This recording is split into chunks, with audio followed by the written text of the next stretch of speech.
Le 15 mars 2019 a eu lieu une manifestation à Paris et dans plus de 2000 villes du monde entier, dans le cadre de la grève mondiale pour le climat.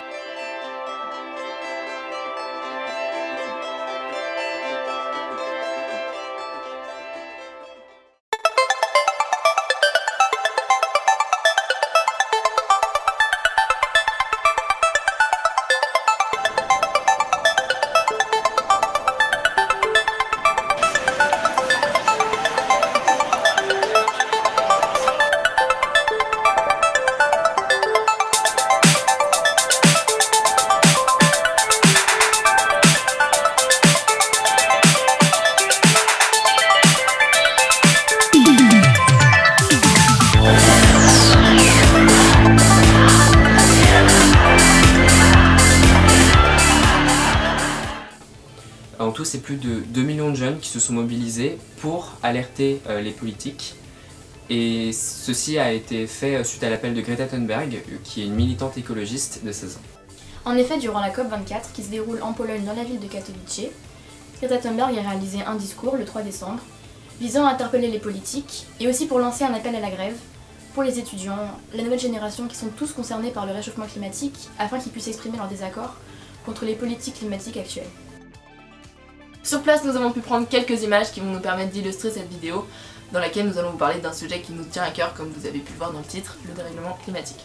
Donc si cette vidéo vous a plu, on fera une série de vidéos dans la continuité de celle-ci où on parle du dérèglement climatique et de sociétés, d'ONG ou d'associations qui mettent tout en œuvre pour lutter justement contre ce dérèglement climatique. Je pense par exemple à Sea Shepherd, je pense que c'est une idée qu'on peut mettre à profit pour les prochaines vidéos.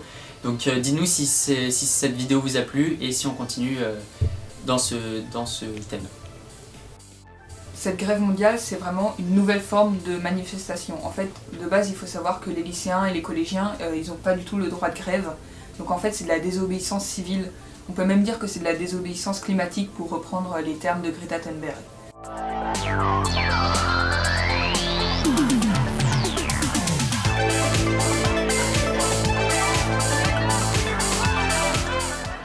Après, la question qu'on peut se poser, c'est est-ce que manifester, c'est suffisant?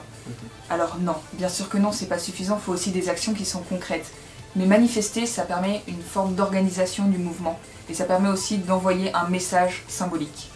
Ouais, c'est vrai que ce message symbolique, il est très important. On l'a vu dans les médias, la manière dont cette manifestation a été perçue, relayée.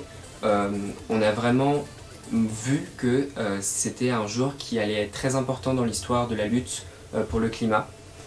Et on entend beaucoup des contestations par rapport aux manifestations, le fait que les manifestations ne serviraient à rien.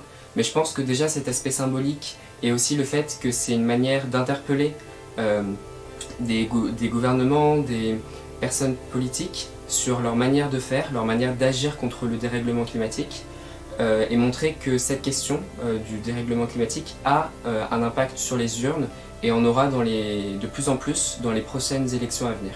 C'est pour ça qu'il ne faut pas hésiter à voter, c'est ultra important. Ouais. On est en démocratie, c'est-à-dire qu'on a le droit de vote, il faut l'utiliser. Il y a les européennes qui arrivent et c'est vraiment important, il faut se faire entendre. Voilà, cette première vidéo sur la marche pour le climat est déjà terminée. N'hésitez pas à nous dire ce que vous en avez pensé dans les commentaires. On se retrouve très prochainement pour la suite, car la prochaine vidéo sera encore meilleure.